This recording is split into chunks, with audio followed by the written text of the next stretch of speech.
Welcome back, folks, as we dive into the AI and developer news that genuinely matters this week. We're cutting through the noise to focus on the tools and outputs you can actually use or laugh at. First up, Luma Labs dropped Dream Machine, which is their entry into the text-to-video space. This neat toy lets you input either a simple text prompt or an existing still image to animate.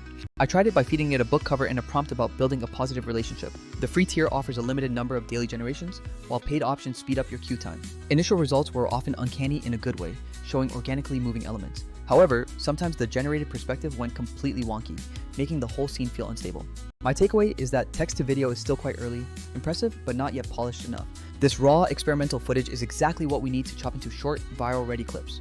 That's where Vizard steps in, taking my long Luma outputs and finding the best performing snippets automatically. Next up, Stability AI launched Stable Diffusion 3 with new sizes and a faster turbo mode. I tested the exact same whimsical prompt across the medium, large, and large turbo settings. The medium image was fun, but suffered from some obvious structural errors in the generated figures. The large model provided much better detail, although the core subject matter like chess pieces got strangely mixed up. The large turbo option was the fastest and cheapest, making it excellent for quick meme creation. The ongoing lesson is that text-to-image is getting very good, while video is still catching up. These varied outputs provide perfect fodder for content, where every artifact can become a comedic hook. Vizard's value is finding that gasp-inducing moment in hours of footage and turning it into a ready-to-post clip. Now let's look at Ollama, which lets you run powerful LLMs entirely on your local machine for privacy. It exposes the local models through a simple HTTP API, perfect for custom development flows. I tested this setup using a tiny model, Orca Mini, to explore asynchronous request handling. This experiment demonstrated streaming results back to the user word by word as they were generated. You can easily switch the streaming behavior off if you prefer to receive the entire answer in one go. I asked the small model a silly fantasy question about why an eagle wasn't used for a famous quest. The answer it gave was creatively confident, mixing real lore with some completely fabricated details. This confirms that local models are private and fast, but their smaller size impacts overall factual accuracy. For quick local demos and proof of concept work, however, this method is absolutely fantastic.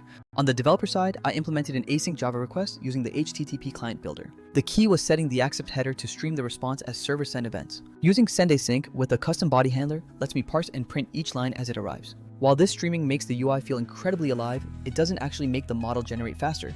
Jumping to social media hits, one post featured a hilarious Venn diagram about engineers and tech trends. The punchline suggested blockchain, Gen AI, and senior engineers were all hunting for something elusive.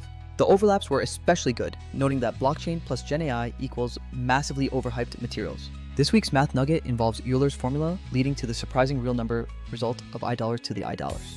There was a truly savage story about employees allegedly being fired for mouse jiggling simulations. This highlights a major trap: management that tracks activity pixels instead of measuring actual outcomes. Another gem was a thread detailing software architecture hot tips that were mostly philosophical trolling. One tip humorously stated that good things are better than bad things, unless of course they are not. I also found an amazing postscript list from Professor Tolkien detailing gallows humor arrangements for transport. Finally, we had a painfully punny joke about a Mac literally holding open a window for Windows support. This brings us back to Vizard, which perfectly solves the post-production and distribution headaches I just described. I record all this long-form content, and Vizard then automatically isolates every viral, funny, or shocking second. It generates those short clips with smart cropping, accurate captions, and the correct platform aspect ratios. The real power is setting a consistent posting cadence and letting the auto-scheduler handle all the daily uploads. Tools like Luma and Ollama are amazing for raw creation, but they simply aren't built for consistent distribution. Vizard complements those creative tools by turning your long experiments into a steady, platform-ready micro-content feed. The result is achieving much wider reach across all your channels without living inside an editing timeline. I'm not saying it replaces your personality, but for content consistency, this automation is a game changer. I've been busy teaching workshops, so having this automation ghost produce clips for me is a lifesaver. If you create long videos, let the tool capture your best bits while you focus on researching the next weird toy. That concludes this week's deep-ish dive into the current state of AI tooling and online trends. If you enjoyed this mix of mild puns and technical deep dives, make sure to subscribe for more next week. Thanks for hanging out, and remember to always measure outcomes, not just how much you wiggle the mouse.